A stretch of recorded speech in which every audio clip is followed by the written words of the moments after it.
Hi everyone and welcome to Storytime, where we are currently reading a study in Scarlet, the first story about Sherlock Holmes, written by Sir Arthur Conan Doyle.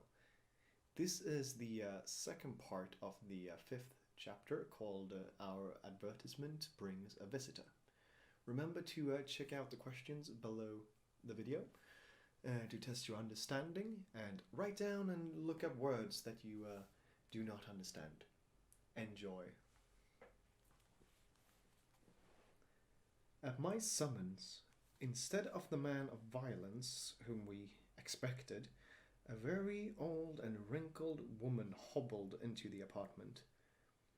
She appeared to be dazzled by the sudden blaze of light, and after dropping a curtsy, she stood blinking at us with her bleared eyes and fumbling in her pocket with nervous, shaky fingers. I glanced at my companion, and his face had assumed a disconsolate expression that it was all I could do to keep my countenance. The old crone drew out an evening paper and pointed at our advertisement.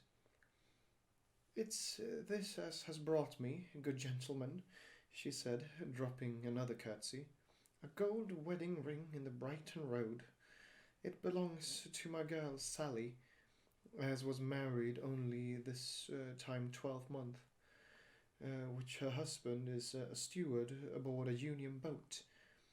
And what he'd say if he come home and found her without her ring is more than I can think, he being short enough at the best of times, but more especially when he has the drink. If it please you, she went to the circus last night along with—" "Is that her ring?" I asked. "The Lord be thanked," cried the old woman. "Sally will be a glad woman this night. That's the ring." "And what may your address be?" I inquired, taking up a pencil. 13 Duncan Street, Houndsditch, a weary way from here."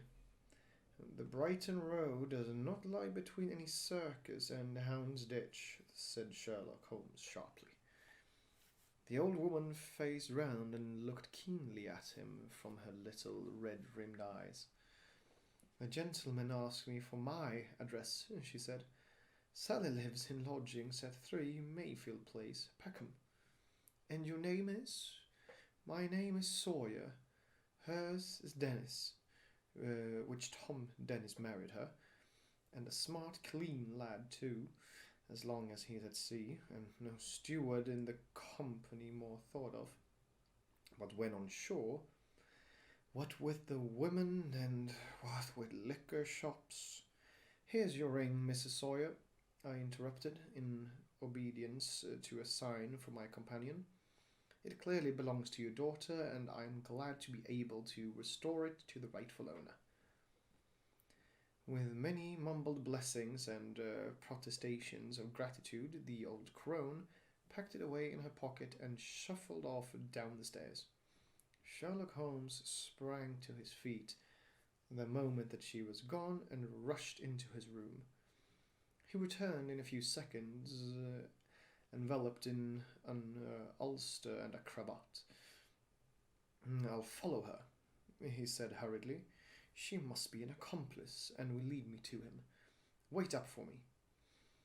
The hall door had hardly slammed behind our visitor before Holmes had descended the stair. Looking through the window, I could see her walking feebly along the other side, while her pursuer dogged her some little distance behind.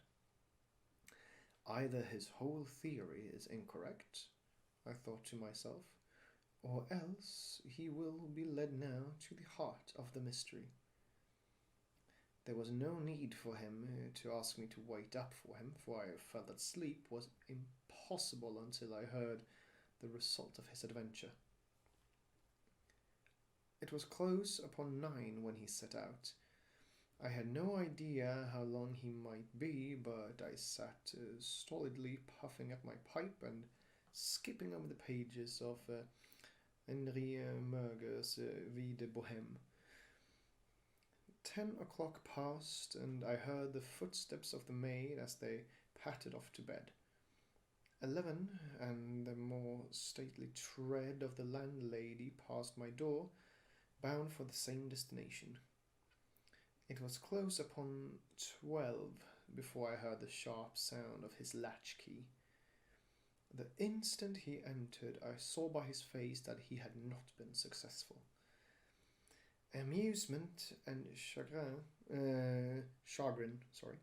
seemed to be struggling for the mastery until the former suddenly carried the day, and he burst into a hearty laugh. "I wouldn't have the Scotland Yarders know it for the world," he cried, dropping into his chair. "I have chaffed them so much that they would never have let me hear the end of it. I can afford to laugh because I know that I will be even with them in the long run." "What is it then?" I asked. "Oh, I don't mind telling a story against myself.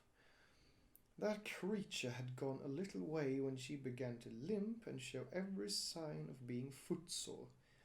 Presently she came to a halt and hailed a four-wheeler which was passing.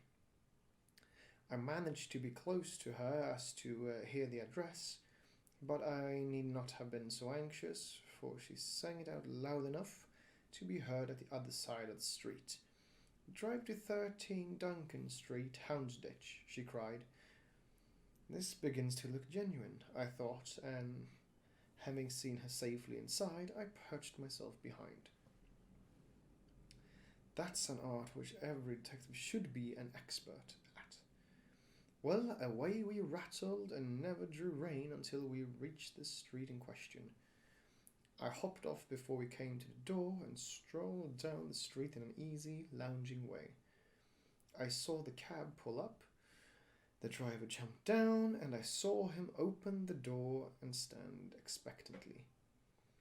Nothing came out, though.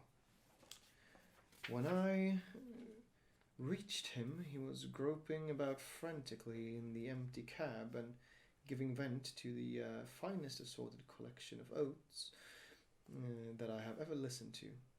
There was no sign or trace of his passenger, and I fear it will be some time before he gets his fare. On inquiring at number 13, we found that the house belonged to a respectable paper hanger named Keswick, and that no one of the name either of Sawyer or Dennis had ever been heard of there.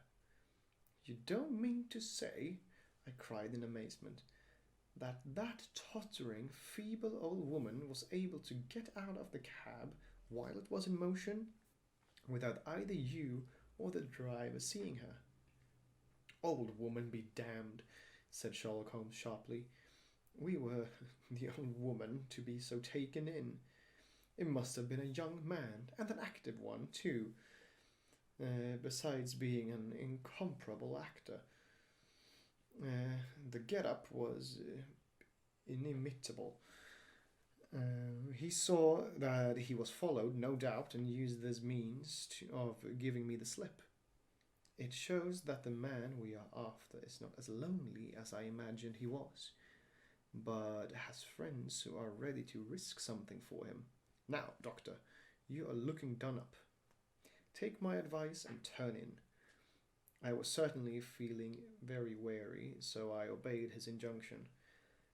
I left Holmes seated in front of the smouldering fire, and long into the watches of the night I heard the low, melancholy wailings of his violin, and knew that he was still pondering over the strange problem which he had set himself to unravel. So that was it for today. I hope you enjoyed this part of the story. Remember to check out the questions below the video, and see you all soon. Bye.